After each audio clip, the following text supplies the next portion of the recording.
ओम शांति, ओम शांति, ओम शांति। 21 फरवरी 2022 प्रातः मुरली। ओम शांति। बाप दादा मधुबन। आज ईश्वरीय महावाक्यों में बाबा ने कहा, मीठे बच्चे, बाप आए हैं तुम बच्चों को आप समान अशरीरी बनाने। जब अशरीरी बनो तब बाप के साथ चल सको। प्रश्न है, बाप के किस फरमान पर चलने वाले निरंतर योगी बन सकते हैं? बाबा ने कहा, उत्तर में बाप का पहला फरमान है कि बच्चे, इस देह को तुम्हें भूलना है। इसको भूल अपने को आत्मा निश्चय करो तो बाप की याद निरंतर रहेगी। मैं आत्मा अलग और ये देह अलग। मैं इस पांच तत्व से परे, सूक्ष्म वतन से भी पार, है ना, चांद सितारों से, तारागणों से, नक्षत्रों से भी पार, उस परम धाम की निवासी इस दुनिया में इस देह को धारण कर पाठ बजाने आई हूँ।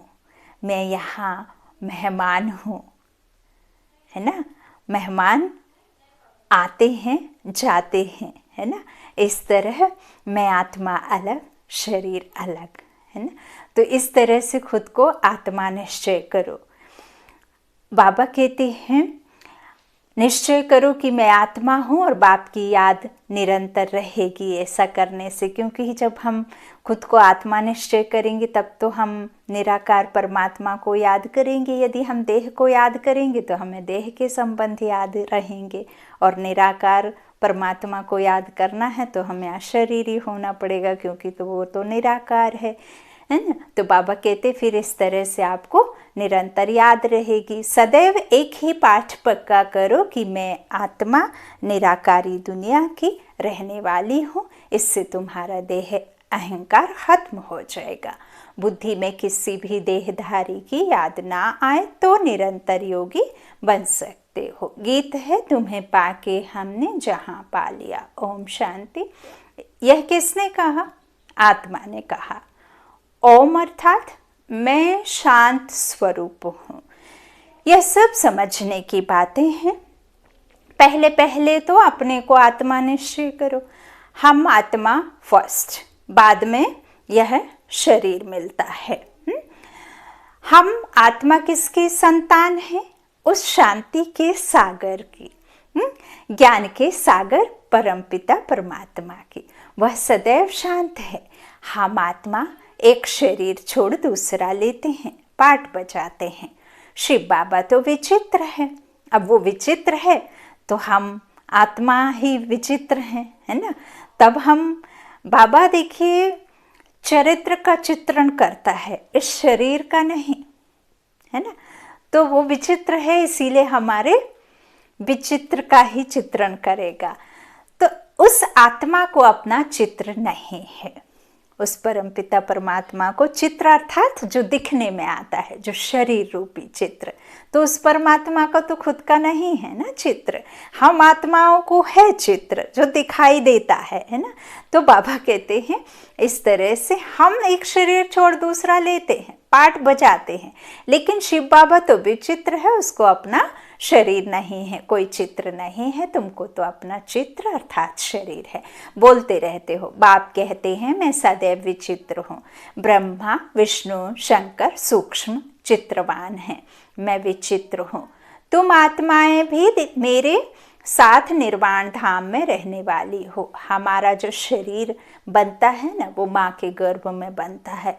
फिर हम आते तो वहाँ से हैं, है ना। हमारा तो यहाँ जो शरीर बनता है वो यहाँ बनता है, लेकिन फिर हम आते वैसे ही हैं, है? तो बाबा कहते हैं शरीर तो यहाँ मिलता है, वहाँ से तो तुम निराकार ही आते हो, है ना। तो इस तरह बाप बैठ समझाते हैं। बाबा कहते हैं तुम निर्वाण धाम में रहने वाली हो। बाबा जो विचित्र है वह बैठ सुनाते हैं, तुम आत्माएं सुनती हो। बाप कहते हैं मुझे याद करो, यह दुख धाम है। कहते तो हैं हम पतित हैं, परंतु हमको ऐसा पतित किसने बनाया? बाप ने तो नहीं बनाया। बाप की तो महिमा करते हो तुम, मात पिता हम बालक तेरे। आपसे जो सुख घनेरे मिले हुए थे उसको सभी भारतवासी याद करते हैं, ब्रदरहुड है। फिर जब जिस्मानी बनते हैं, प्रजापिता ब्रह्मा द्वारा रचना होती है।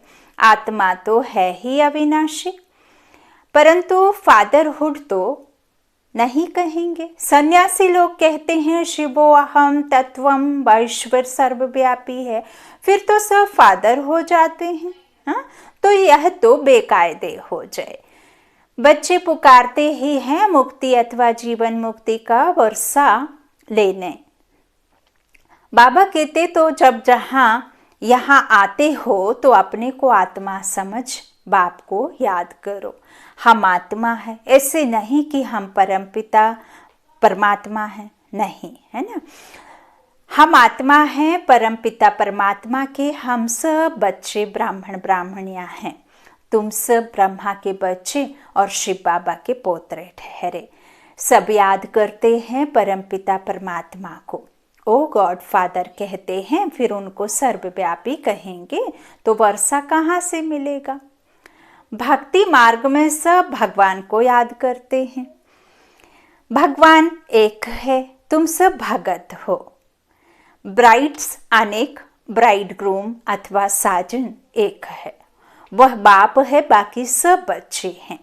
तो और किसको भी याद ना करो। बाप का फरमान है, बच्चे तुम्हें इस देह को भी याद नहीं करना है, अपने को आत्मा समझो। आत्मा ही कहती है हम दुखी भ्रष्टाचारी हैं। यहाँ दैवी राज्य तो नहीं है। 5000 वर्ष पहले भारत में लक्ष्मी नारायण का राज्य था। यथा राजा रानी तथा प्रजा सदा सुखी थे। वहाँ कोई किसी से कैसे हो, क्या हाल है, यह नहीं पूछते।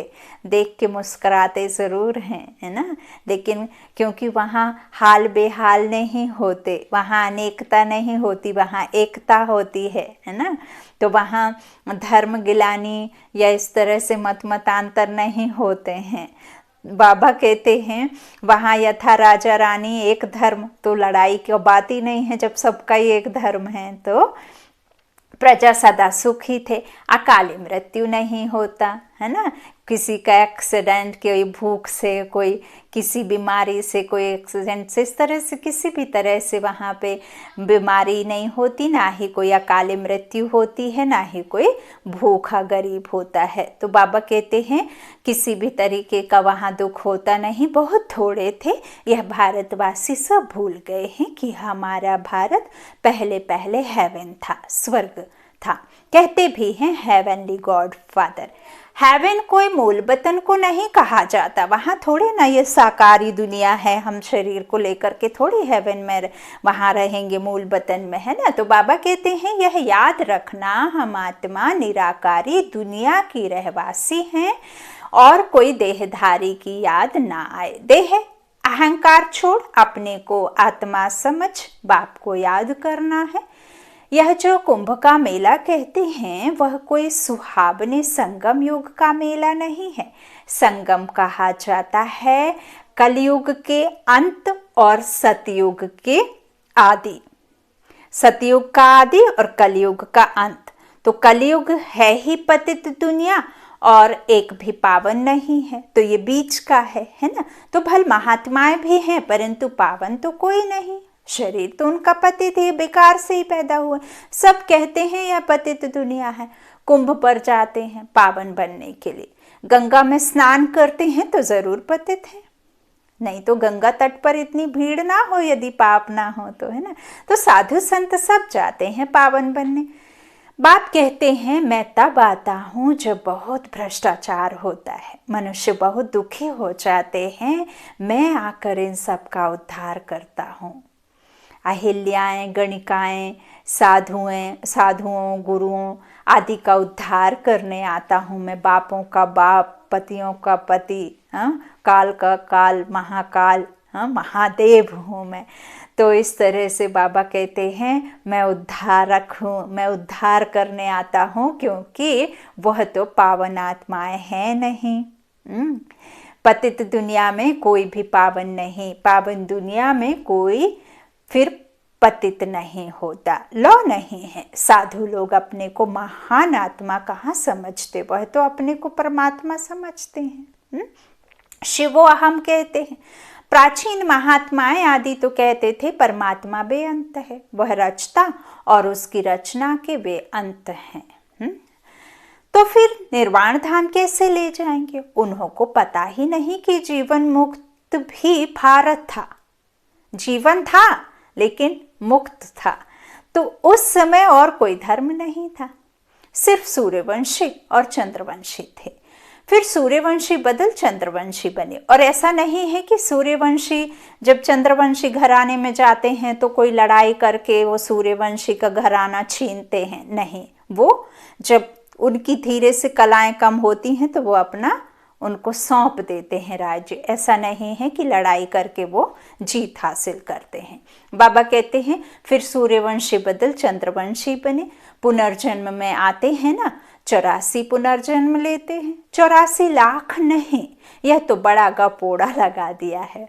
ब्रह्मा का दिन और ब्रह्मा की रात, तो 84 जन्म चाहिए ना। बाप बैठ समझाते हैं अब किसको भी याद ना करो।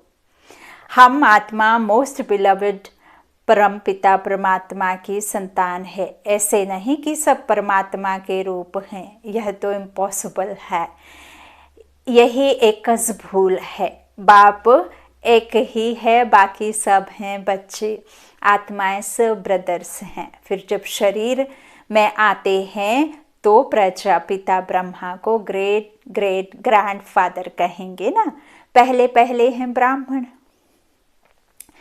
भारत में विराट रूप भी दिखाते हैं। ब्राह्मण है चोटी, भगवान की ऊंचे ते ऊंची संतान। अभी तुम ईश्वरीय औलाद बने हो, शिव बाबा के पौत्रे और पौत्रियां, प्रजापिता ब्रह्मा के बच्चे। शिव बाबा के बच्चे तो सभी आत्माएं हैं।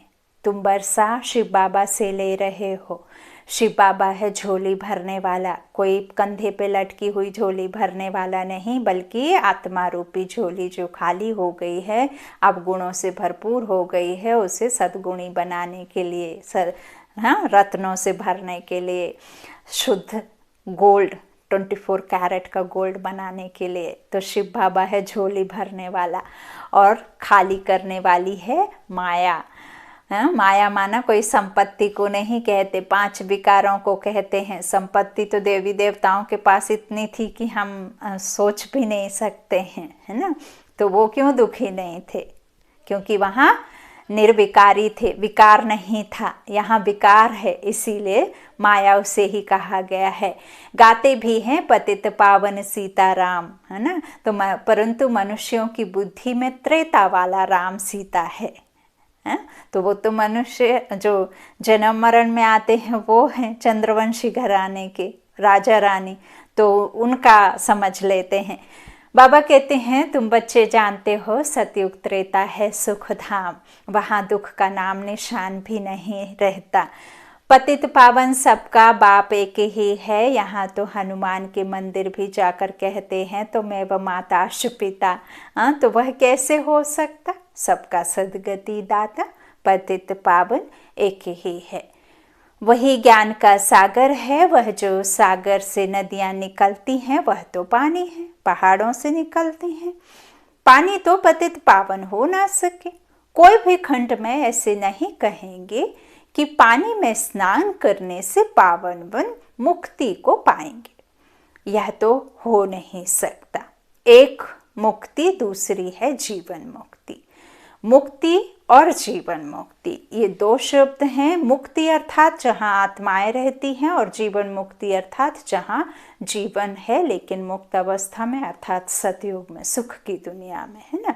एक है सुख धाम और एक है परम धाम, शांति धाम। बाबा कहते हैं मुक्ति और दूसरी है जीवन मुक्ति। सदा बाबा कहते सदगति अथवा जीवन मुक्ति दाता एक ही है। यह है पतित दुनिया। भारतवासी जानते हैं 5000 वर्ष पहले भारत में लक्ष्मी नारायण का राज्य था और कोई खंड नहीं था।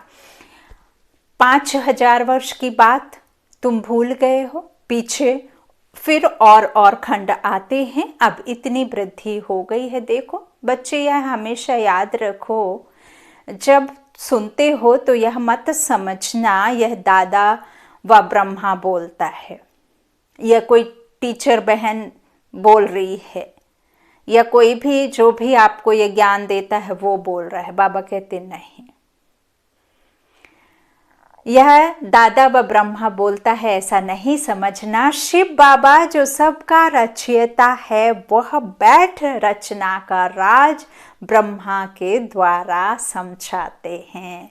मुख का, कर्मेंद्रियों का आधार लेते हैं। रथ कहो, लीस पर कहो, उधार कहो, तन का आधार लेते हैं।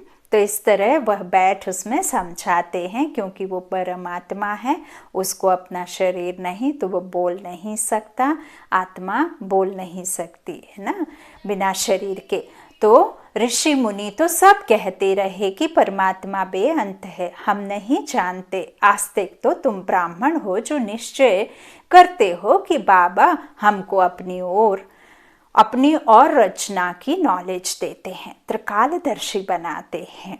मन बुद्धि का जो ज्ञान चक्षु है ना वो देते हैं। अब यहाँ बैठे बैठे हम 3 त्रिलोकीनाथ से त्रिलोक पूरे कर लेते हैं ना, स्वदर्शन चक्र घुमा लेते हैं, 4 युगों का, 3 कालों का हम यहाँ बैठ करके मन बुद्धि से चक्कर काट कर आ जाते हैं। तो बाबा त्रिकालदर्शी बनाते हैं। ऋषि मुनि आदि कोई भी त्रिकालदर्शी नहीं। बाप कहते हैं देवी देवता भी त्रिकालदर्शी नहीं है, वो तो खुद अभी त्रिकालदर्शी बन रहे हैं, बैठे हैं, वो सो खुद समझ रहे हैं, नॉलेज ले रहे हैं। तो ये ज्ञान तो प्रायः लोप हो जाता है। बाबा कहते हैं इसकी प्रारब्धि प्राप्ति होती है। तो सिर्फ ब्राह्मण ही त्रिकालदर्शी हैं। यह ब्राह्मणों की चोटी है।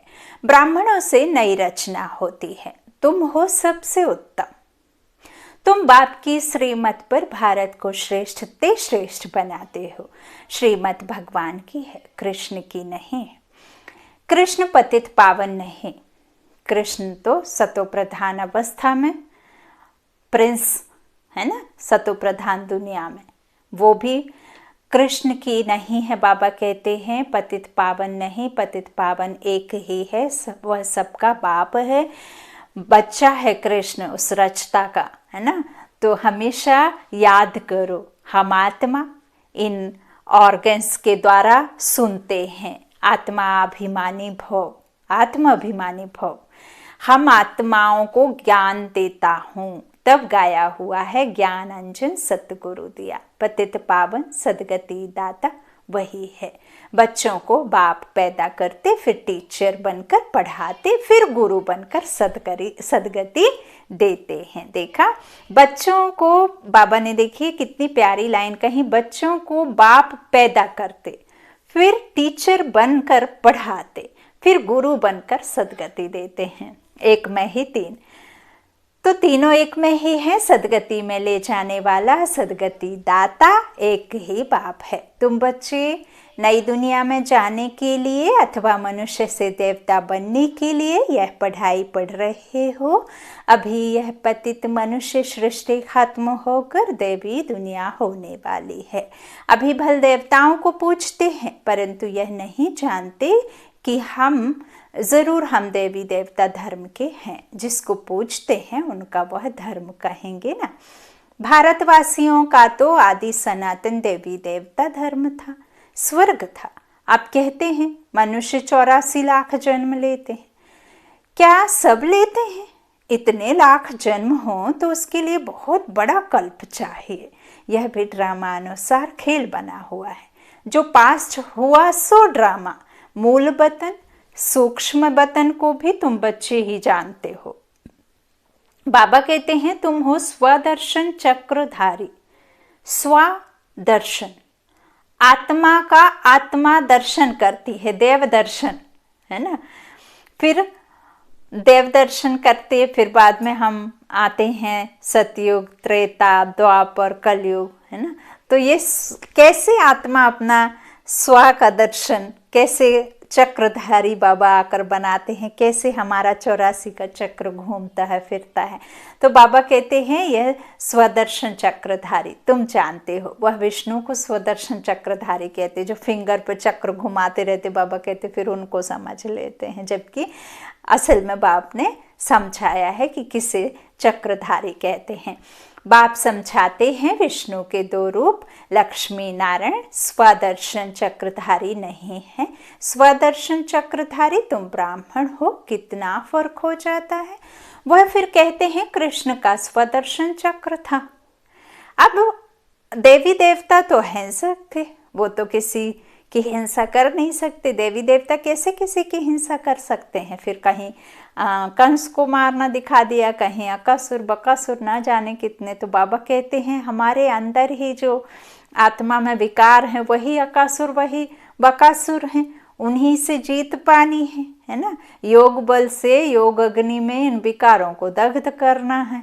अब हमारा जब स्वदर्शन चक्र हम घुमाते हैं कि हम कैसे देवी देवता थे और कैसे नीचे गिरे, तो फिर हम अपने लड़ाई, अपनी आत्मा की लड़ाई, आत्मा पर ही जीत है ना, स्व पर जीत पाना। तो बाबा कहते हैं फिर उन्हें ऐसा दिखा दिया।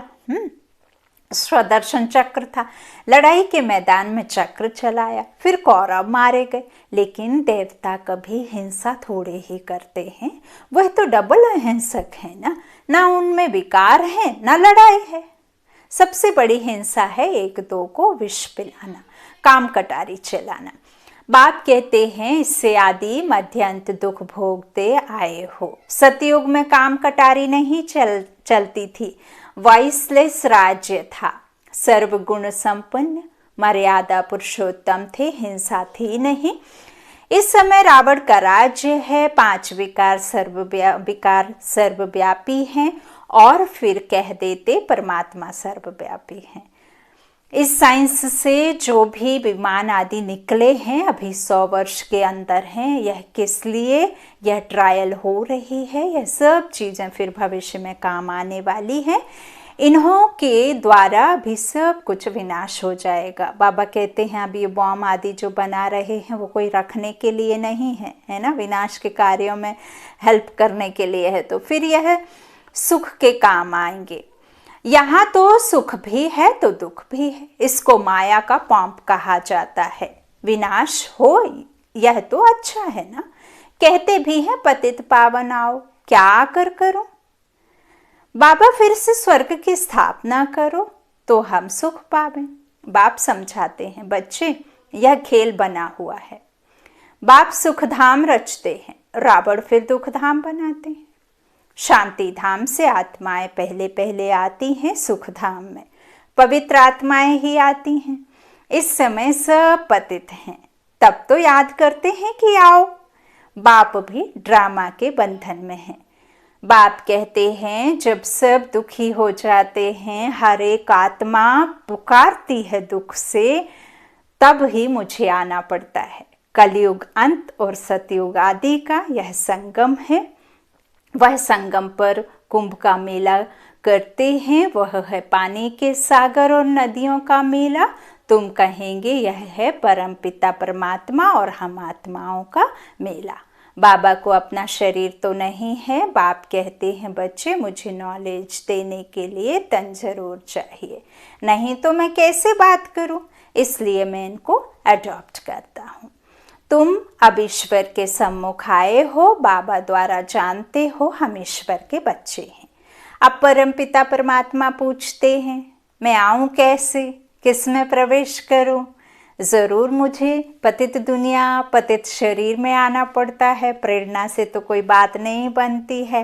अब ऐसे तो फिर अर्जुन को भी उन्होंने अपना विराट रूप दिखाया तो कहा कि बस करो प्रभु, अब मैं ये तेज बर्दाश्त नहीं कर सकता, तब उन्हें फिर बताना ही पड़ा पूरा, है ना। तो अर्जुन शरीर दिखाया है, लेकिन अर्जुन अर्थात आत्मा, ना, सभी आत्माओं को, कोई एक अर्जुन की बात नहीं है, सभी को ज्ञान दिया ना परमात्मा ने आकर के। तो बाबा कहते हैं इसलिए मैं इन्हें अडॉप्ट करता हूँ। अब परम पिता परमात्मा पूछते हैं मैं आऊँ कैसे, है ना, किस में प्रवेश करूँ? ज़रूर मुझे यहाँ इस पतित दुनिया में, पतित शरीर में, पराए राज्य में, पराए देश से, है ना, आता हूँ, दूरंदेशी है ना, तो आना पड़ता है। यह सब सांवरे हैं, सब कामचिता पर बैठ काले हैं, पतित है ना। तो बाप कहते हैं तुम सब गोरे थे। श्याम सुंदर बाबा ने कई बार अर्थ भी समझाया। अब सांवरे हो तुम, हर एक का नाम है श्याम सुंदर। अभी श्याम बने हो, कृष्ण को कहते हैं श्याम सुंदर, है ना। ब्रह्मा की रात, ब्रह्मा का दिन गाया गया है।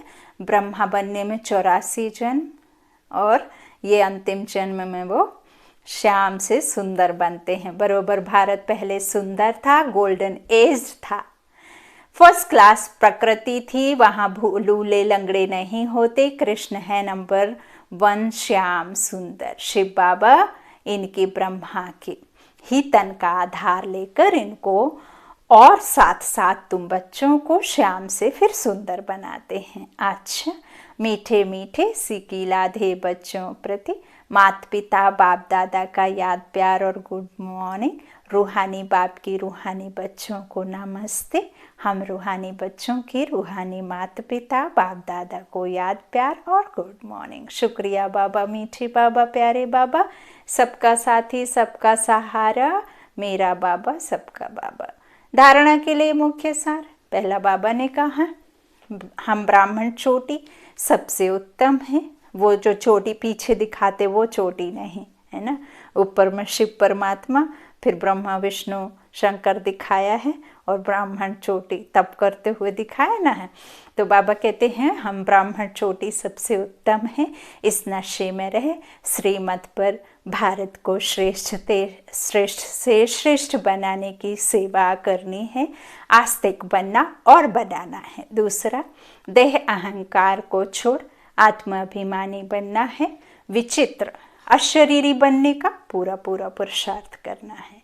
वरदान है श्रेष्ठ पुरुषार्थ द्वारा हर शक्ति व गुण का अनुभव करने वाले अनुभवी मूर्त भव।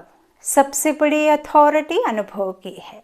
जैसे सोचते हो और कहते हो कि आत्मा शांत स्वरूप सुख स्वरूप है, ऐसे एक एक गुण व शक्ति की अनुभूति करो और उन अनुभवों में खो जाओ।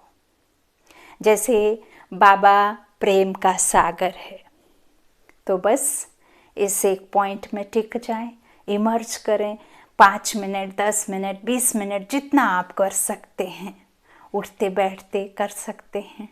सुबह तो अमृत वेले बाबा ने कहा है। तो अब जैसे बाबा प्रेम का सागर है, शांति का सागर है, तो देखें अपने में कि शांति की लहरें, शांति का फाउंटेन आप आत्मा को एकदम झील के माफिक शांत कर रहा है। मैं एकदम शांत हूँ, मेरे सामने कोई भी बड़ी से बड़ी परिस्थिति मुझे मेरी शांति को भंग नहीं कर सकती, क्योंकि मेरा स्वरूप ही शांत है। मैं शांति के सागर की संतान हूँ। मैं आत्मा शांत स्वरूप हूँ। टिक जाएं उस शांति में, उस परमात्मा के प्रेम में खो जाएं, लव में लीन हो जाएं, बाबा की गोद में समा जाएं, एक गहरे सागर में जैसे कोई उसकी तह नहीं होती, जाते चले जाते नीचे। तो रत्न कब मिलेंगे? जब आप ऊपर ऊपर तैरेंगे, जब नहीं, जब आप अंदर जाएंगे तब रत्न मिलते हैं ना। तो इसी तरह से एक एक गुण व शक्ति की अनुभूति करो और उन अनुभवों में खो जाओ। जब कहते हो शांत स्वरूप, तो स्वरूप में स्वयं को, दूसरे को शांति की अनुभूति हो। शक्तियों का वर्णन करते हो, लेकिन शक्ति व गुण समय पर अनुभव में आए।